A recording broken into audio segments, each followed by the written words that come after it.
Okay, so turn number 7 is done. So we're about to head into January 1940. And still no major conflict has broken out, although everything is now set in place. Everybody has probably got all their pre-war maneuvering done. War will definitely break out from Europe to the Pacific here in January 1940. And even without war having broken out this past turn, there was definitely some interesting developments. Definitely, countries are being forced to react to certain moves that other countries are making. So it's going to be interesting to see how things play out here on turn number 8 coming up. So in Europe, the Germans bought all artillery this last turn. So they purchased 5 artillery that they put down in Bavaria. They did send 1 infantry to the nationalists in Spain. So Germany is definitely going to launch their lightning war move here on turn number 8. They're going to be going into both Poland and France. Also going to try to take out Belgium, the Netherlands, and Denmark. So they're looking to complete the conquest of 5 countries here on turn number 8 coming up. So for Poland, Germany has amassed along the border with the Poles a total of 4 cavalry, 3 artillery, and 7 infantry. So they'll be able to go into West Poland and the southern Polish territory on the first part of Lightning War, and then for their sake, hopefully they have enough units left to go into Warsaw. This medium bomber actually is going to probably take part in the Battle of France. As far as Denmark goes, there's just a single militia there, so that's not going to be much of an issue. France is going to be the tough nut to crack, just like it was in the first game. So the French have left at least an infantry in every territory, so the Germans can't just simply drop units into vacant territories and surround Paris. They're going to have to either go through Alsace-Lorraine, and then on the second part of the Lightning War turn, go into Paris, or they're going to have to go into Paris with their paratroopers and their air force. And neither option really is looking that good for Germany. Not that they've done anything wrong necessarily in the buildup for an attack on France, but unlike in game number 1, the Spanish Civil War is still going on, so that's been a drain each and every turn to the German economy. So that definitely played a little bit of role in Germany not having as much amassed on the border with the French. But if Germany goes for Paris on this turn, trying to bypass the Maginot Line, they only have 2 Fallschirmjäger. They would have 3 fighters, 2 Stukas, and a medium bomber. So, and the French have a fighter, a tactical, and about 7 infantry. So I'm not sure that the Germans would prevail. If they did, they're going to take probably just about all the Air Force's casualties just to make sure that 1 paratrooper survives to capture Paris. So I'm not sure that they want to go for Paris right off. So then that means they've got to come here through the Maginot Line. And again, that's going to be difficult. The French have probably upwards of 12 to 15 infantry, 4 artillery, and a motorized infantry. And because they're in safely behind the Maginot Line, the infantry are +2 for defense. The Germans suffer double casualties on the first turn. And the Maginot Line also provides 2 first strike artillery rolls. And the maximum Germany can bring in there is going to be about 12 to 15 artillery, about a half a dozen infantry, a mountain infantry, about 6 medium armor, 2 light armor, 2 Stukas, 3 fighters, and a medium bomber. So Germany probably wins that, depending on how how bad the rolls go for them, especially that French infantry. I mean, that's about, again, let's say it's 12 French infantry normally defending at a 4, but they get the +2 for Maginot. That's 12 rolls at 6. And each roll takes 2 German casualties. So that's going to be a huge infliction of casualties if the French roll well. But I'm not sure that Paris can fall with what Germany has to bring. Maybe should have bought more air units as opposed to the ground units, more of an air force to be able to strike at Paris. That could have been an alternative that Germany went ahead and did. But obviously they're committed now to going with what they got. So we'll see how the Battle of France plays out. I'm not really worried about Germany taking Poland or even Denmark, Belgium, and the Netherlands. Just see how France goes. One good thing the Germans do have is that stack of artillery they have will all have first strike capability. So if Germany gets lucky and rolls well with their artillery, they'll take off a decent amount of that French infantry before they can even fire back. So that could end up being the tipping point for how that battle goes. If Germany gets good rolls with their artillery and takes out that French infantry before they can even defend, then they'll probably win. If not, then it could be a long day for Germany. The French, again, just infantry, covering both Paris and Alsace-Lorraine. So the Germans, either way, have a tough decision there. The British, they had to react to some moves that the Japanese made in the Pacific. So for the British, they went ahead, they bought a light tank and a fighter, and they're both in Africa. But what they did was the fleet they had over here in Sea Zone 81 off of Cairo came down over here, and it's now in the Indian Ocean off of the coast of Aden.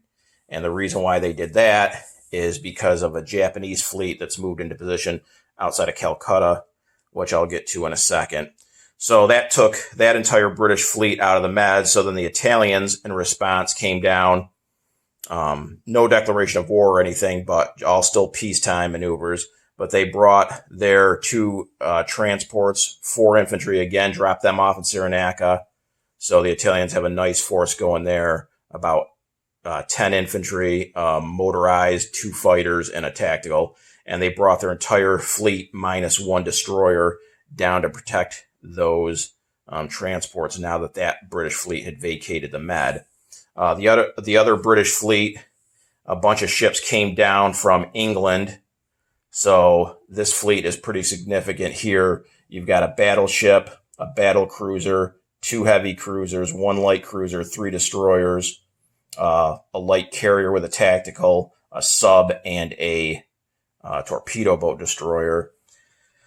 The reason why this fleet didn't make its way into the Med is the units that came down from London wouldn't have been able to make it that far, so they wanted the fleet to be one combined powerful fleet. So that's why it's sitting there outside of the mouth of the Mediterranean, ready to go in and take on the Italians if the Italians enter the conflict this turn. And also the British fleet that had went into the Indian Ocean is still within range. They could come back as well and deal with the Italian fleet.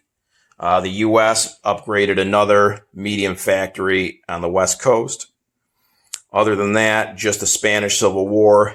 And again, it's just back and forth. It doesn't seem like either side is going to get the upper hand. So the nationalists did go into Republican-held Madrid, and they took out 1 infantry, and for 1 infantry lost, I believe, 4 infantry themselves. So they got their butts kicked pretty good. So they pulled back. And then Italy did reinforce Franco's forces with an infantry. So now you're looking at, on the Republican side, 1 territory worth of units, 2 infantry, 2 artillery. And on the nationalist side, 1 territory that has units, 3 artillery, 1 infantry. So it's pretty much even still. Germany probably will send another unit this turn. But it just doesn't seem like either side's going to get the upper hand to completely eliminate the other. So the Spanish Civil War might drag on for a while. Now, if Germany is successful in taking out all their objectives here on turn number 8, that will leave just the UK as their lone adversary left in Europe. So maybe Germany can go ahead and send a more expensive unit to the nationalists, maybe a fighter or something, and that might tip the balance into the nationalist side. But conversely, if they don't end up taking out France, and they can afford probably not even to send so much as an infantry any longer down to Spain. So we'll see how that plays out. In the Pacific, Japan again stayed away from initially initiating any conflict. They just maneuvered. And now I know I misspoke. I thought that Siam aligned with Japan in July 39. It's in January 39. So Siam is Japanese, so they have that. And then I actually had to break out my my fleet and army markers here. I usually like to just leave everything on the map in the zone that's in. But Japan's got this huge armada down here, and that's what this fleet marker represents here off of the coast of Ceylon. So down here, the Japanese have a half a dozen transports with 11 infantry, a cavalry, 2 destroyers, a torpedo boat destroyer, a sub, 2 light cruisers, a heavy cruiser, 2 battleships, and a fleet carrier with a tactical and a fighter. So obviously being down here, they're in a position, they can pretty much go anywhere they want. They can go up into Calcutta. They could even engage this British fleet that came down. They could backtrack a little bit, go for heavy on the Money Islands. So Japan's got this fleet perfectly positioned to go pretty much anywhere they want. They also have a couple of aircraft that are landed in Siam that can reach Calcutta. And they also got a couple of carriers off of the coast of Siam that can reach a fleet carrier and a light carrier with a tactical and 2 fighters. So Japan's probably going after Calcutta this turn. The FEC responded by just building 2 more infantry.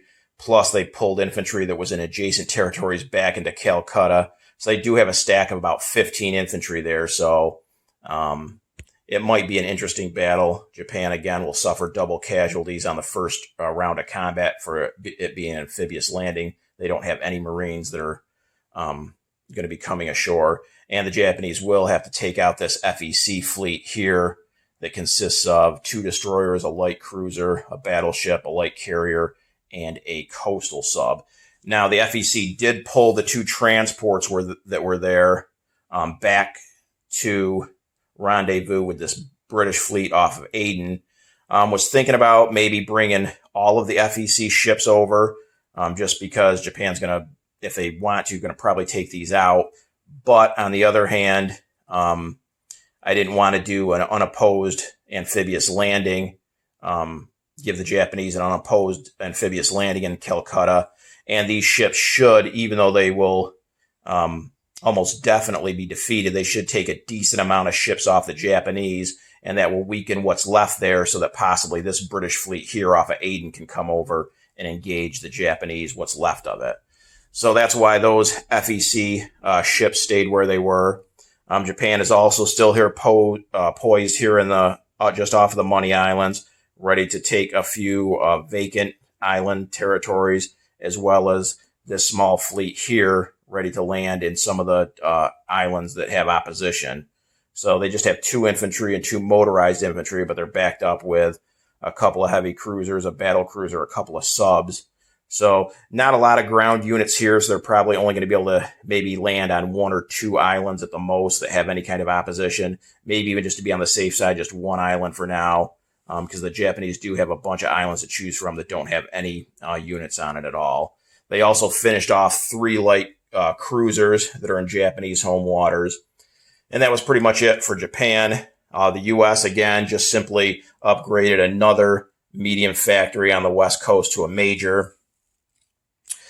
Anzac went ahead and saved their money. It was only like $3 I think they had, so not much they could do there. Maybe just buy a single infantry. They declined to do that.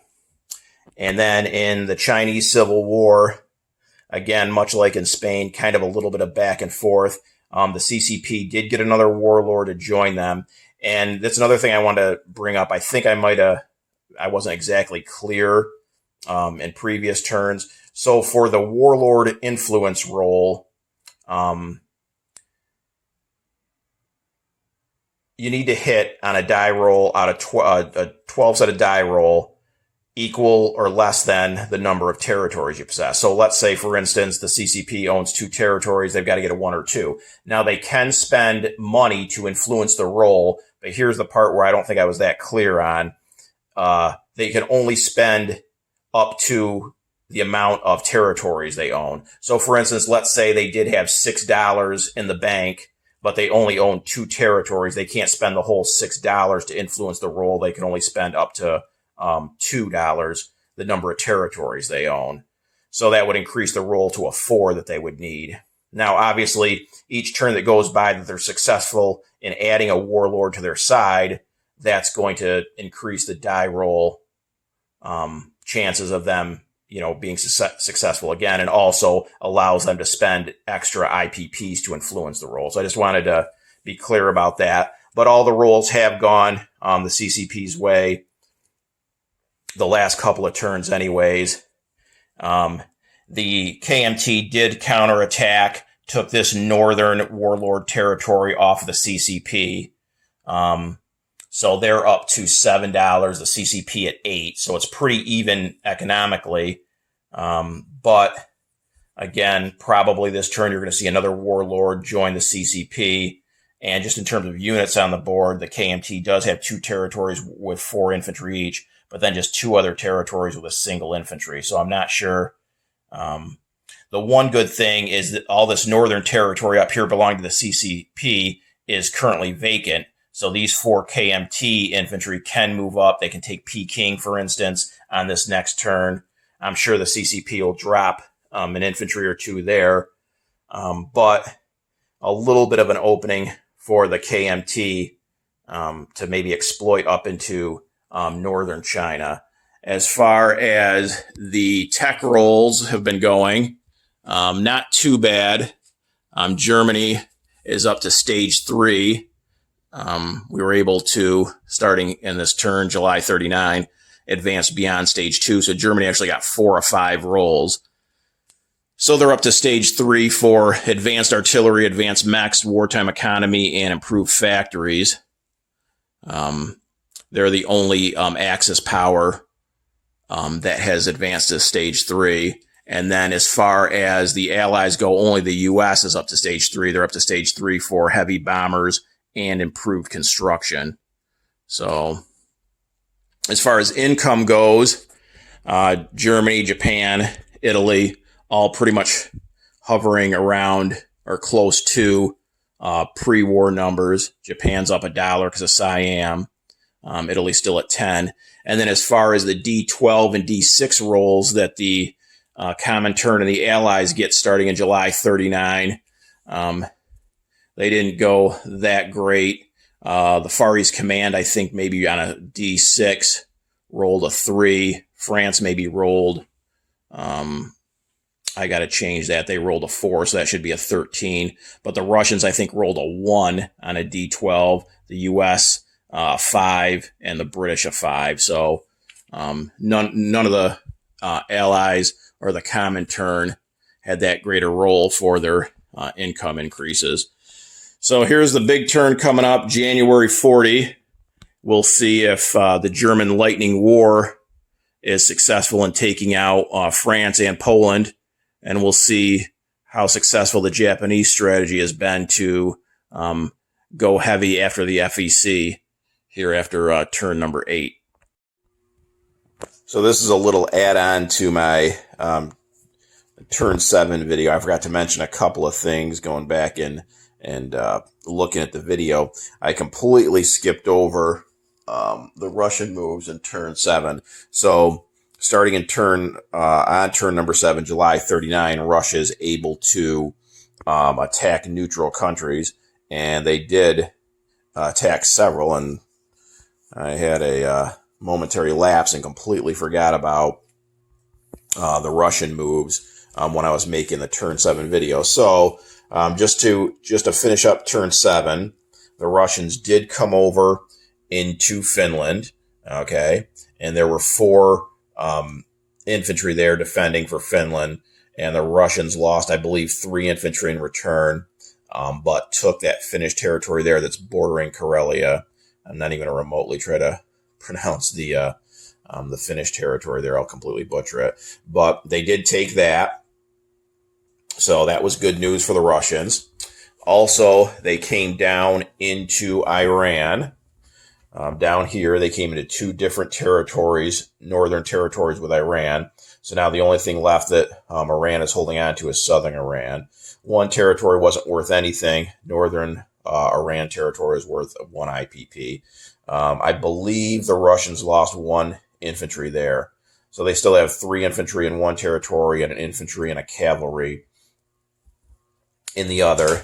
And then the other territory they went into was Mongolia, and that didn't go as well. They actually went into 2 Mongolian territories, one of which they took, which is worth 1 IPP, and they've got 2 infantry, a cavalry, and a motorized infantry left. But then they went into this Mongolian territory, which had just a single militia, and I believe they went in with, it was at least an infantry, maybe 2 infantry.